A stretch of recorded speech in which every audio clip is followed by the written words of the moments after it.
Welcome learners to this mini lecture on two sections of Mumford's Techniques and Civilization. This mini lecture will cover pages 235 to 241, which encompasses section 6, Power and Mobility, and section 7, the Paradox of Communication. So we look at section 6, Power and Mobility. Two important developments in power and mobility of the Neo-Technique phase were improvements in the steam engine and the internal combustion engine. And as we know, each era, each phase had its different improvements in power. Basically, Mumford cites the use of electricity as the most important advance of the Neo-Technique phase, but he also cites the internal combustion engine and improvements in the steam engine as the second most important. As we look at improvements in the steam engine, if you remember, the early steam engines were only 10% efficient. And remember that during the Paleotechnic phase, there was really a lack of concern for efficiency. As we get into the Neotechnic phase, we're going to see more of a, as we already talked about in one mini lecture, more emphasis on precision and accuracy. There's also going to be more of an emphasis in efficiency. So as we look at the steam engine, for instance, in 1913 it took 3.2 pounds of coal to produce 1 kilowatt hour. By 1928, 15 years later, it took 1.34 pounds of coal to produce 1 kilowatt hour. Also, as we talked about the efficiency of the steam engine itself, remember when they started out about 10% efficient. In this time period, we're looking at all the way up to 41.5% efficient. So those are some of the improvements you need to be aware of in the steam engine. As far as the internal combustion engine, two important features here were the lightness. It was perfect for the airplane, and in fact, really the airplane had to wait on the internal combustion engine to be developed. And the other thing, as far as lightness goes, and we don't really think about this, but trains, for instance, had to carry not only the coal, which was the fuel for a steam engine, but they also had to carry the water. Obviously, the water is needed to heat up to make the steam. So one of the advantages of the internal combustion engine is that the only weight that the vehicle is carrying is the fuel. There was no need for water for the steam turbine. And also transportability. Fuel could be transported fairly easily. It could be transported through pipelines. It could be transported with vehicles.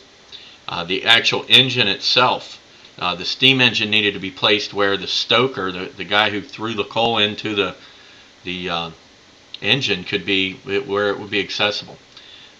The gasoline engine or internal combustion engine could be really placed just about anywhere on the vehicle and fed through the gas line. So that's a little bit about the lightness and transportability in the internal combustion engine. As we get into communication, I thought Mumford had an interesting point here talking about the paradox of communication. And he makes the point that instantaneous personal communication over long distances is one of the outstanding marks of Neotechnic phase. So, probably another important point to think of when you're going to be in week 10 talking about whether or not we're still in that phase or not. Interesting there. But as he described the paradox of communication, he looked at the convenience of more instantaneous communication led to the weakening of deliberate thought and action. And as soon as he said this, I thought about text messages. If you ever watch kids text message, they have the convenience of more instantaneous communication, but there's definitely a weakening of deliberate thought and action. Their messages are hi, hey, LOL, and those kind of things. So I think that would be a modern day example of what Mumford was already seeing back in the early part of the 1900s with the telephone and other communications. Another interesting factor that Mumford brings up is the kind of the social, or what I might call the socio-political effect of instantaneous communication. And I'm going to read a quote from the text here from page 241. But the interesting thing to think of is that Mumford wrote this as Hitler and Mussolini were rebuilding Germany and Italy, and definitely two leaders who used mass communication in a way I think that Mumford is writing about here. Plato defined the limits of the size of a city as the number of people who could hear the voice of a single orator. Today, those limits do not define a city, but a civilization. Wherever neotechnic instruments exist and a common language is used, there are now the elements of almost as close a political unity as that which was once possible in the tiniest cities of Attica. The possibilities for good and evil here are immense. The secondary personal contact with voice and image may increase the amount of mass regimentation, all the more because the opportunity for individual members reacting directly upon the leader himself, as in a local meeting, becomes farther and farther removed. So I think definitely Hitler is a great example of a political leader in the past that used this power for evil.